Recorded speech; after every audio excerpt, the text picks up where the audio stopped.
से मिटेगा न मन का अंधेरा, धरा को उठाओ गगन को झुकाओ। बहुत बार आई गई यह दिवाली, मगर तम जहां था वहीं पर खड़ा है। बहुत बार लौ जल बुझी पर अभी तक कफन रात का हर चमन पर पड़ा है।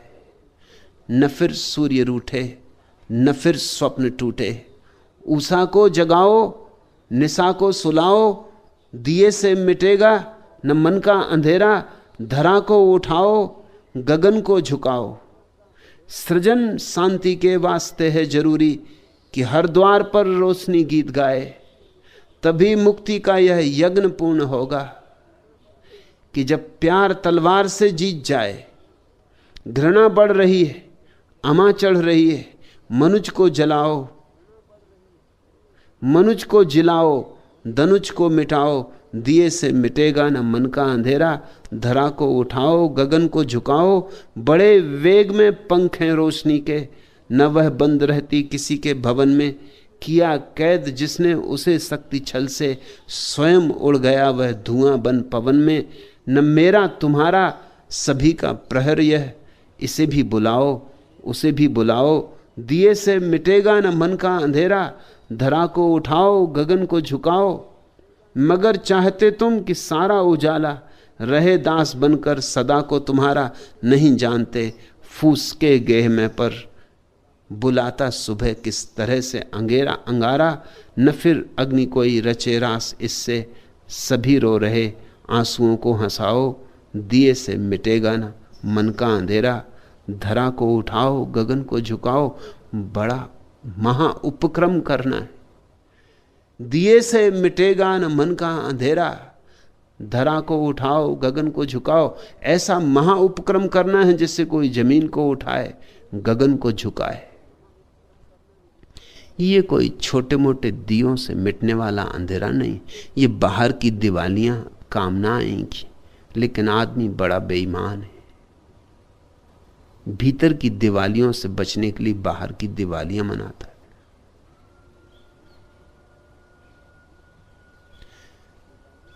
जैन शास्त्र कहते हैं दिवाली का जन्म हुआ महावीर की महा उपलब्धि के कारण। दिवाली की अमावस की रात महावीर को परम ज्ञान हुआ, संबोधि मिली, समाधि मिली।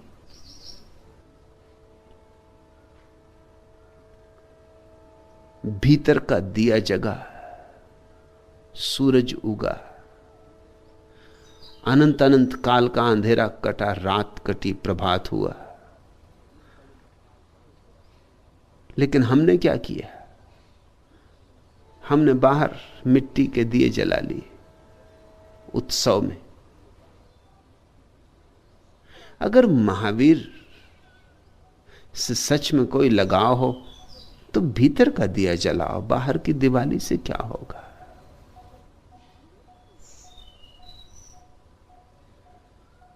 महावीर ने कोई बाहर का दिया नहीं जलाया था।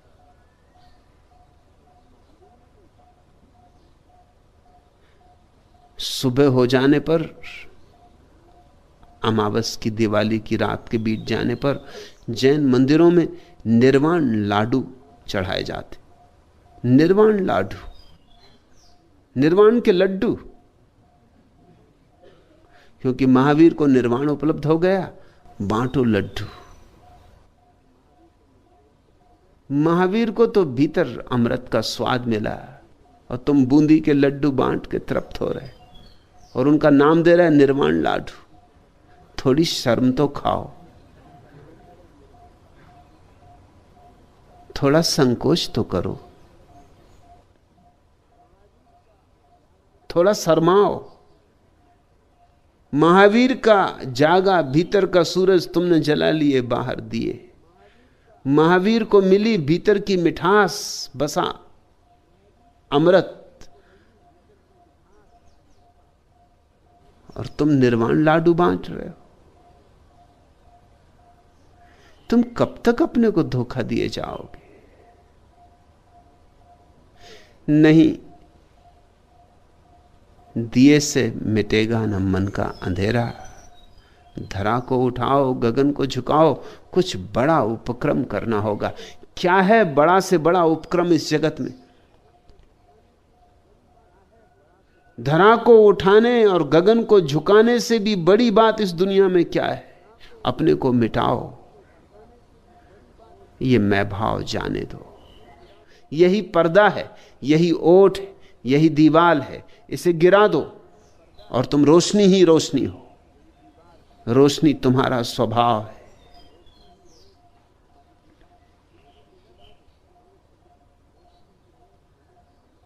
लीजे निरख भेद निज सारा, समझ परे तब उतरे पारा। कंचल डाहे पावक जाई, ऐसे तनके डायू भाई। और जैसे सोने को डाल देते हैं आग में और कंचन हो जाता, कुंदन हो जाता, शुद्ध हो जाता, ऐसे ही अपने को भी आग में डालना सीखो। कंचन डाहे पावक जाई, ऐसे तनके डायू भाई। ऐसे ही अपने को भी जलाना होगा, परवाना बनो। लेकिन हम ऐसे कुशल हैं, हमने मंदिर बना लिए झूठे, मस्जिदें बना ली झूठी, वहां जाके सिर भी पटक आते हैं, अहंकार साथ ही ले आते हैं वापस। पूजा भी कर लेते हैं, प्रार्थना भी कर लेते हैं, नमाज भी पढ़ लेते हैं, और झुकता नहीं भीतर कोई भी, जरा नहीं झुकता।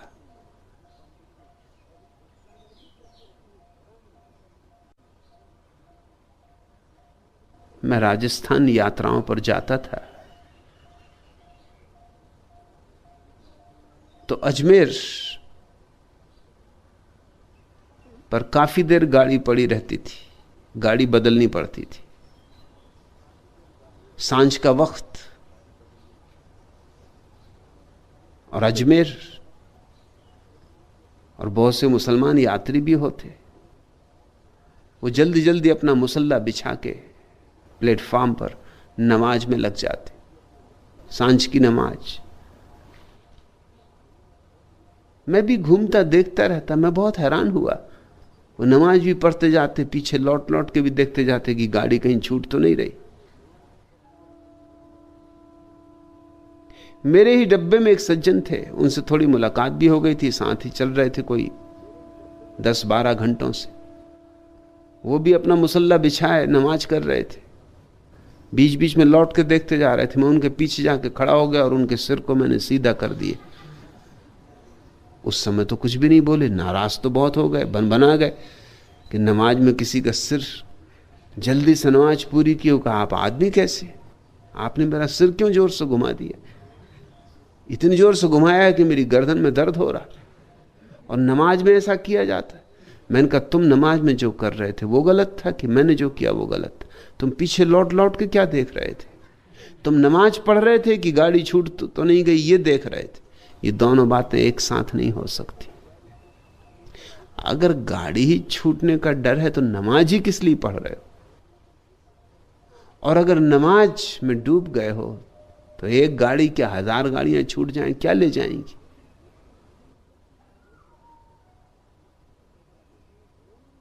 मगर ये कैसी नमाज? मैंने उन सज्जन से कहा कि अकबर नमाज पढ़ने बैठा है जंगल में, भटक गया है, शिकार करके लौट रहा है, रास्ता नहीं मिल रहा है, सांझ हो गई, नमाज पढ़ रहा है, और एक स्त्री अल्हड़ युवती भागी हुई आई, उसको धक्का देती हुई कि वो धक्के में गिर भी गया, भागती ही चली गई। बड़ा नाराज हुआ अकबर। एक तो सम्राट, दूसरा नमाज पढ़ रहा हो। जब वो स्त्री वापस लौटी तो अकबर ने कहा कि सुन बदतमीज औरत, तुझे ये पता नहीं कि मैं सम्राट हूं? और सम्राट को भी जाने दे, कोई भी नमाज पढ़ रहा हो, प्रार्थना में लीन हो, उसके साथ ये दुर्व्यवहार, तूने इतने जोर से मुझे धक्का दिया कि मैं लुढ़क ही गया। तेरे पास क्या उत्तर? उस स्त्री ने कहा, मुझे क्षमा करे, लेकिन मुझे याद ही नहीं कि आप बीच में भी थे, कि आप लुढ़के भी। लुढ़के होंगे तो आप ठीक कहते हैं, ठीक ही कहते होंगे, मगर मुझे याद नहीं।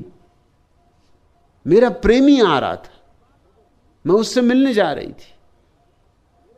मैं तो सिर्फ एक बात आपसे पूछती हूं कि मेरे प्रेमी के कारण मुझे आप दिखाई ही नहीं पड़े, और आप अपने प्रेमी से मिलने चले थे, और आपको मेरा धक्का अनुभव में आ गया। ये कैसी नमाज? मेरा तो साधारण सा प्रेमी, उसके लिए दीवानी हुई भागी जा रही थी, क्योंकि वर्ष भर बाद वो लौट रहा है शहर से। राह के किनारे उसका स्वागत करना। तो मुझे तो कुछ याद नहीं, मैं बेहोश थी। मुझे पता नहीं कब आप आए, कब आप बीच में पड़े, कब आपको धक्का लगा। क्षमा करें मुझे, मगर इतना मैं याद दिलाऊं कि आप किस तरह अपने परम प्रेमी से मिलने गए थे कि मेरा धक्का लगा और आपको याद रहा। अकबर ने लिखवाया है अपने संस्मरणों में कि उस स्त्री की बात मुझे फिर कभी भूली नहीं। मेरी नमाज छूटी थी। प्यारे से मिलने चले हैं, फिर क्या याद? मगर कौन प्यारे से मिलने चला है? हमारी दीपावलियां झूठी, हमारे निर्वाण लाडू झूठे, हमारे मंदिर मस्जिद पूजा के उपक्रम झूठे। हमने सब ऊपर ऊपर के आयोजन कर लिए। इतने सस्ते से नहीं होगा, स्वयं को मिटाने की कीमत चुकानी पड़ती।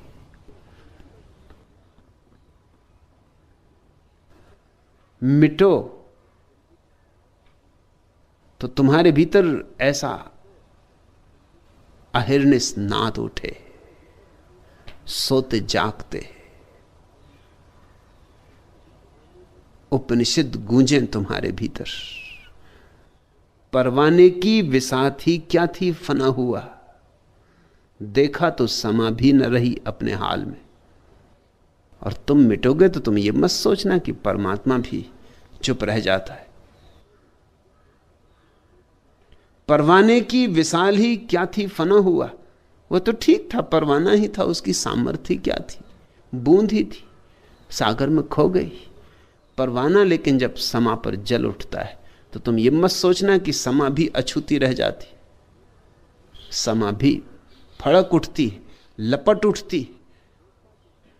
परवाने की विशाल ही क्या थी फना हुआ, देखा जो समा भी न रही अपने हाल में, तो समा भी डोल जाती, नाच जाती।